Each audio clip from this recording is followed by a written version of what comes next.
Hello, my friend. Stay a while and listen. What's going on YouTube? It's Filthy and we're back with another video. Today we're taking a look at Rolands and specifically the Sweepsader because this is going to be the starting set season 23 for the Crusader. Roland is kind of fun to play. There are some good points to the set. There are some bad points. I'm going to show you kind of a rough build.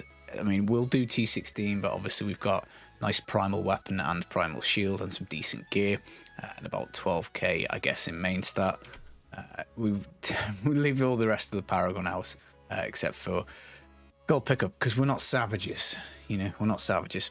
But yeah, it's just to show you that Sweepsader can do T16. I probably would get off this and get onto Aegis of Valor for speed farming.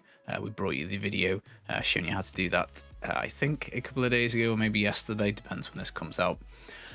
But anywho, let's have a look at the Sweepsader bonuses. So the two-piece, every time we use sweep attack, which is great because this is our damage dealer, whenever we do that, we reduce the cooldown on our defensive abilities and laws by 1 second.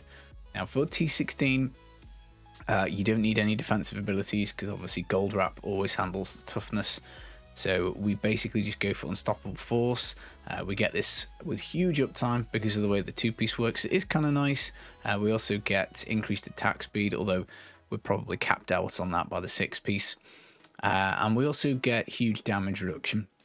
Again, not terribly useful for T16, but it does help with the Wrath. So we can do more damage because we can swing more. The 4-piece, this is definitely one of the best things about the set. We basically get a 17.5k damage increase on the Shield Bash and Sweep Attack. So when everyone else is still trying to get their 6-piece, if you do go the Seder route for the Season 23, you will be dumping on stuff as soon as you get 4 pieces of this. I mean, that is an insane amount of damage to pick up early on, and it really will help you out. 6-piece, we basically get 75% attack speed stacking 5 times. On both Shield Bash and Sweep Attack. So once we get up to 5 stacks, we go crazy fast with the attacks, which is nice. So any kind of recovery life per hit is generally very good on a Sweepsader. Again, T16 not so important. And we also get damage reduction. So the downside, again, we don't get much damage reduction in the set, but obviously we do have those defensive skills. So as you're powering yourself up, you know, you would obviously want to take like Iron Skin or something like that for 50% DR. For T16, I probably would go kind of Furnace. You know, we're trying to Elite Hop because this just doesn't have Wave Clear because you can only really hit what's kind of immediately in front of you. We have gone for the Gathering Sweep Rune to suck stuff towards us. It's not got an amazing radius, so 18 yards. It's not particularly big, which again is why we probably would go with the Valor. Rogue to make up bonuses in the cube because it's a filthy casual guide, so therefore it must have crimsons. Honestly, it's handy for the Wrath for this, and the action modifier is always useful. We're doing the usual trick with squirts and also the Gizzard and boon of the Hoarder so that we can keep double damage. Again, you know, we do kind of need it a little bit. It's not the strongest thing in the world. Main weapon is the Golden Flint. Sweep Attack restores Wrath, which is great, and also has damage increase up to 300%. Guys, this can go in a cube pretty easily, and you can get yourself your max modifier, and then you could use yourself a Furnace or any other kind of nice two-handed weapon. I think, you know, being practical, the Furnace has got a higher damage range than a two-handed flail, I think, so it probably would be better anyway. They might be the same. I think Mace is higher, but I might be wrong on that. The Denial Shield, this is in Loot Pool at level 1, so you can always go back and make yourself a fresh character and come back and get this and stuff it in the cube here early on. What it will do is it will increase the Sweep Attack damage by 125%, stacking 5 times. So, you know, if you think about it, you can get yourself your 4-piece Roland very quickly. You can have your Denial Shield in a cube very quickly, and you'll be making some pretty decent progress early on. You know, it's a nice quick start setting this up. I've put NEMs on the character just because I don't want the rift that we're going to do to take ages, but obviously they would emanate, so Bracer slot is probably pretty free. What I would use, I think, for next season would be Krelms, because obviously this is a build where you're close range, you don't really want to be knocked about, because being slapped across the side of the map means you can't do any damage. So I would probably prick the Crowns myself.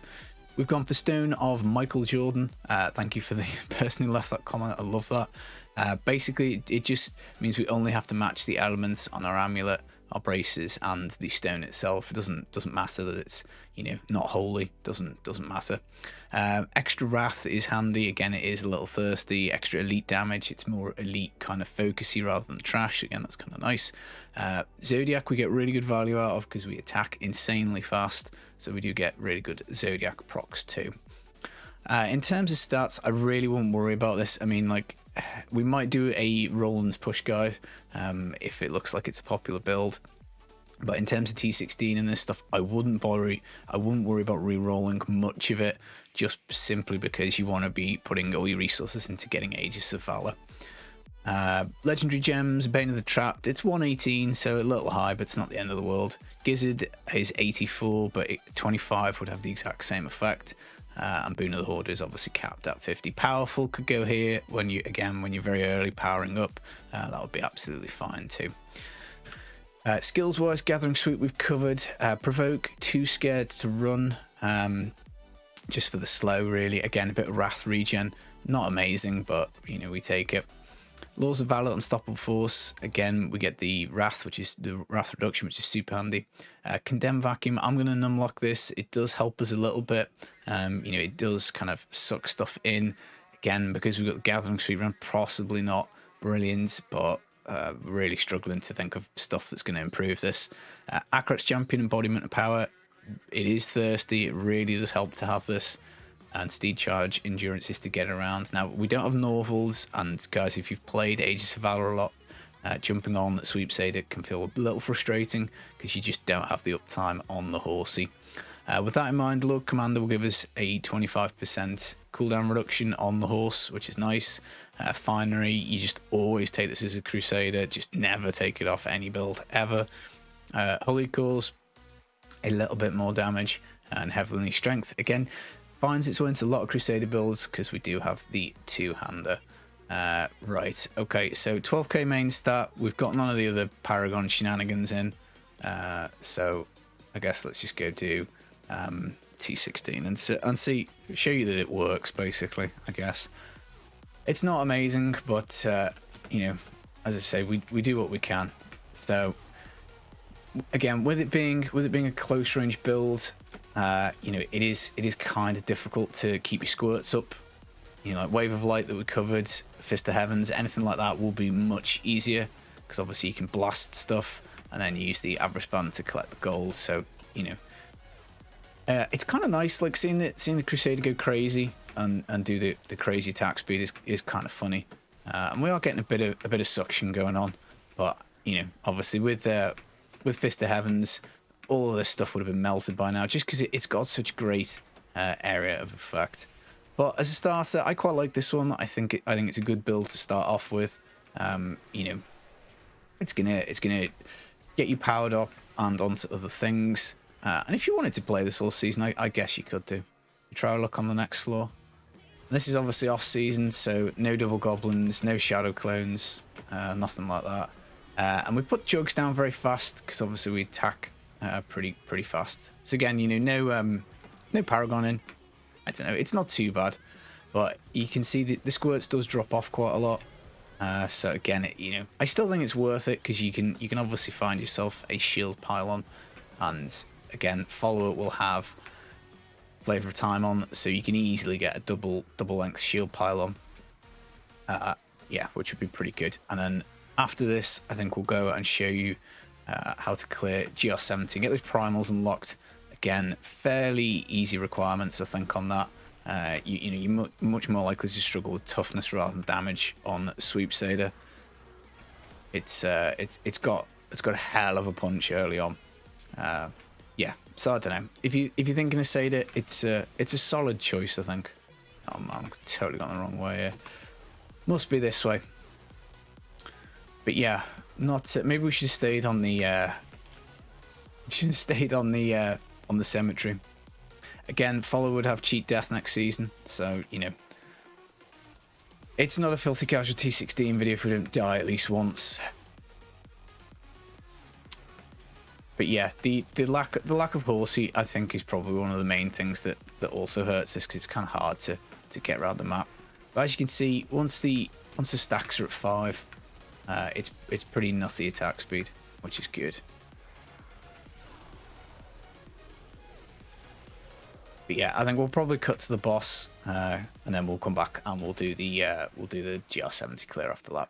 Here we go, guys. We spawn the boss probably about an hour later, but as you can see, we slap it pretty hard, and yeah, it's done. So let's go put on the GR70 clear again. We'll use no paragon at all. We'll try and make it as easy as we can for you. So back in a sec. So for GR70, guys, obviously, again, it's pretty hard to accurately depict these things because I'm not going to start a brand new Crusader just to do the video. But it's a similar type deal. Furnace in the cube. Again, obviously, Flents can go in there for the max modifier. Leorix is super easy to pick up. That's in the loot pool at level 1. Crimsons can be a bit tough. You know, if you're unlucky, it's the very end of your bounties that it drops out. You know, so just take the full 6-piece and maybe try and pick something like a Justice Lantern or a Unity or something to give you a bit more toughness. Obviously, the resource cost reduction would be super handy. Zodiac is still pretty useful. Again, you know, there's no guarantees you'll get your hands on this, but we've left off Braces, Ring, and Amulet, again, just to try and balance it out. And we won't use any Paragon. Now, in terms of skills, I would make sure that you're taking Iron Skin, again, for damage reduction.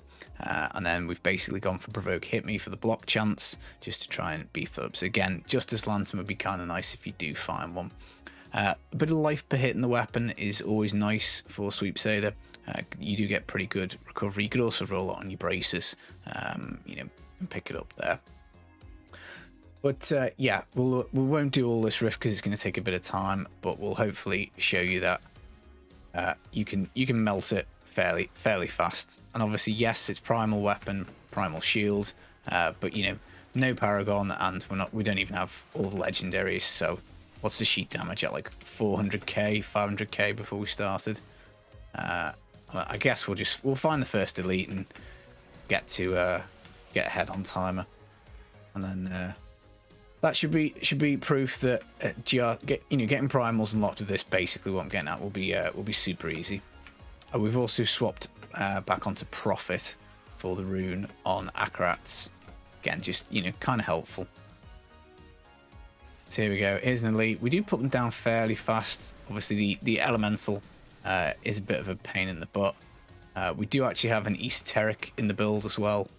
Again, I probably would level that up as one of the earlier leveling gems for Seder. It's generally quite important. Seder can be a little squishy to start off with.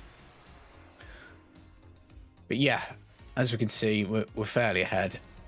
And obviously, you'd hope to have Nems and stuff. But yeah, Primals, absolutely no chance. We're fairly ahead on the timer now. So yeah, 70, I don't think will be too much bother. You know, with the damage reduction coming from hits, you know, you can have pretty much perma uptime on these things. You just need a bit more DR, which obviously we're getting from Crimsons, but could easily be Justice Lantern Unity, something like that. But anyway, that's enough Seder. There's enough Sweepsader. Who's going to start it? I think it is solid. It's not the fastest start. You know, if I was doing solo, it would be quite fun to do it for a little bit of a change. Yeah, so good luck if you do pick this. I'll see you out there in Sanctuary in Season 23. Take it easy, enjoy the rest of your day. Peace.